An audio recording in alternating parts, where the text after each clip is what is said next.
আসসালামু আলাইকুম, কেমন আছেন সবাই? আজকে আমি আবার একটি নতুন ভিডিও নিয়ে আপনাদের সামনে হাজির হয়েছি। এতদিন তো বিয়ের ভিডিও দেখলেন, এখন তো আর বিয়ে নেই, শেষ হয়ে গেছে। এখন সে আবার বাড়ির কাজে ফিরে এসেছি।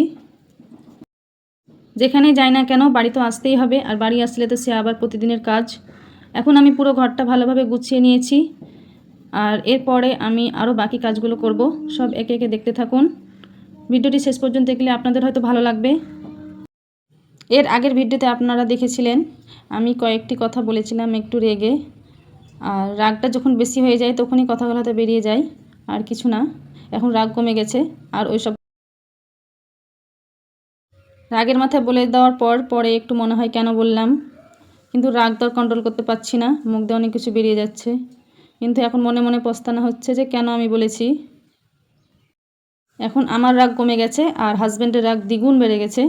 ওর আগে তো বাড়িতে খাবার খায় না, রেগে রেগে ঘুরে বেড়াচ্ছে। কিন্তু একটা মজার কথা যে ও রাগ করে খাবার খায় না, কিন্তু আমাদেরকে ঘুরিয়ে নিয়ে বেড়াচ্ছে।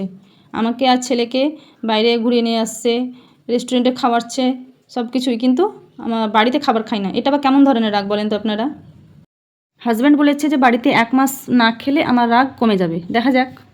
খাবারের প্রতি কেউ রাগ করে, এটা বা কোন ধরনের? এগুলো আর কিছুই না, ভালোবাসা মানুষের সঙ্গে তো একটু রাগ অভিমান করতে হবে। আমি আজকে ওকে বলেছি, ঠিক আছে তুমি যদি না খাও তাহলে আমি বাবার বাড়ি চলে যাব। আপনারা হয়তো ভাবছেন তাহলে আপনাদের ঝামেলা হয়েছে তার জন্য খাই না। সেরকম কিছু না, ঝামেলা হয়নি। ওর একটু রাগটা বেশি, একটুতেই ওর রাগটা বেশি হয়ে যায়। রাগ হলে কেউ বউকে ঘুরতে নিয়ে যায়, কিন্তু আমার হাজব্যান্ড আবার আলাদা।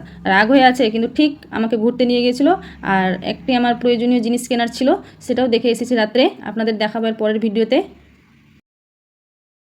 এই সুযোগের সদ্ব্যবহার।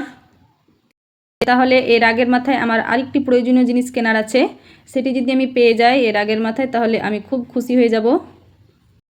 ভাবছি আজকে ওই প্রয়োজনীয় জিনিসটাও বলবো, যদি হয়ে যায় তাহলে তো আমি ভীষণ খুশি। আপনাদেরও শেয়ার করব কি আমি জিনিস কিনছি, অবশ্যই আপনাদের দেখাবো। তাহলে আমার হাজব্যান্ডকে পাগল বলা যায় না রাগ বেশি বলা যায়, কোনটা বলা যায় আপনারা বলুন তো একটু? ও রাগ করে আছে কিন্তু ঠিক আমাদের প্রয়োজনীয় জিনিসগুলোও কিনে দিচ্ছে।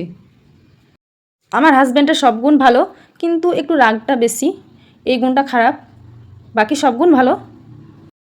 আপনাদের কার কার হাজব্যান্ডের রাগ খুব বেশি একটু কমেন্ট করে জানাবেন। না আমার হাজব্যান্ডের শুধু একা রাগ বেশি, অবশ্যই জানাবেন কমেন্টে, তাহলে বুঝতে পারবো যে না আপনাদের হয়তো রাগ দেখাই।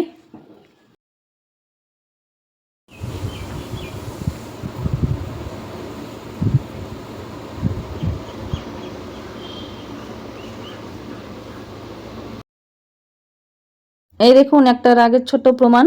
রাত্রে খাবে না তাই এগরোল নিয়ে এসেছে, আর তার সঙ্গে নিয়ে এসেছিল দই মিষ্টি।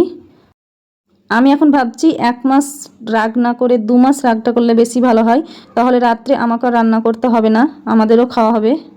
আমি আর আইমান এখন খাবো।